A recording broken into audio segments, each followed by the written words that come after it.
Go for it, kiddos. Do what you do. My name is Therese Michael, and I teach geometry at Cedar Hill Collegiate High School in Cedar Hill, Texas. Who we waiting on? Who needs more time? We start just about every day with a warm-up. Today's warm-up will be a PEMDAS problem, just to get their juices flowing. PEMDAS, it's an acronym for doing the parentheses first, the exponents, multiplication and division, adding and subtracting. He went straight here, that's why he brought this down. Most people would have just started going across, fine, but that's wrong. According to the rules, according to the hierarchy, all multiplication and division must be done first, right? So, good job. Give it up for Darren. Today's lesson is going to be about the UPS strategy, using that to solve problems. Okay, so what does the UPS check thing stand for? What's the U? What's the U? U is understand. Understand what? Understand what the question is asking. And what do you do in that part of the problem? You have to understand it and then rewrite it in your own words. Put it in your own word, make it personal. Okay, what about the P? Yes? P stands for the plan. And for the plan, we understand what the problem means, so we're going to have to use our deductive reasoning. Okay, what about the solve, Carlton? Solve, statement and reasoning. Use formulas, definitions, and theorems. Oh, you sound good. All right. Formulas, definitions, and theorems. Okay, those are tools, right, to actually solve the problem, right? Each person will play a part. One person will be the U, one person will be the P, one will be the S, and one will be the check.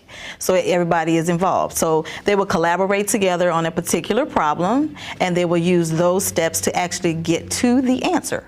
Why do I like this? Yes? You said because it provides us like a way to think if we don't have an idea of what a problem means or how to work it. Right.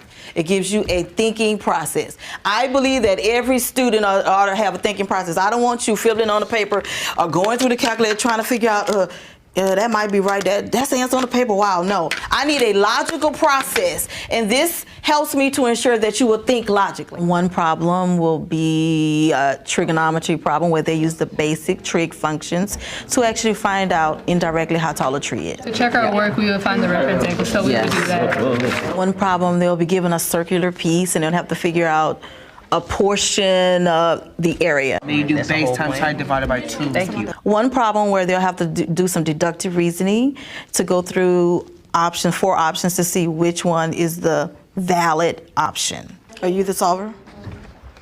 Yeah. Okay. This question is asking about figures with parallel congruent bases. Our answer was 89.91. Collaborative group work actually brings the minds together. It's just like a think tank. So far, I've said that we need to draw the pictures of both the cones and the cylinders, and then label the height. She has a good picture over there, that's good. We also did some writing to learn.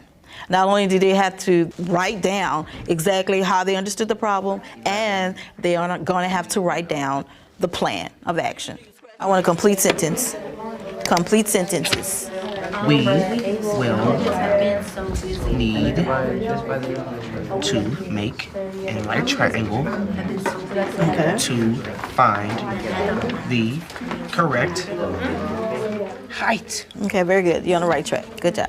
The reason why I think the writing and all the questioning and the scaffolding is important is because what they have developed is learning why they are doing something. Okay, we wrapping it up. We finalizing the answers. The conjecture is invalid because we can find a counterexample for it, which is the cylinder. So the answer is D. Very good. Good job. So the final answer is which answer choice? C. C. It was. So if we're at the dinner table and I ask you what portion of the pie is left, you can find it? Okay, cool. The height of the tree plus Miguel's height is 89.91. I would have did an easier method, but that's pretty good. Pretty good. I think the UPS thinking process with all the other strategies combined together really, really helps. Roughly 5.3. But if we use 5 bags, that wouldn't be enough because we still have 0.3 left over.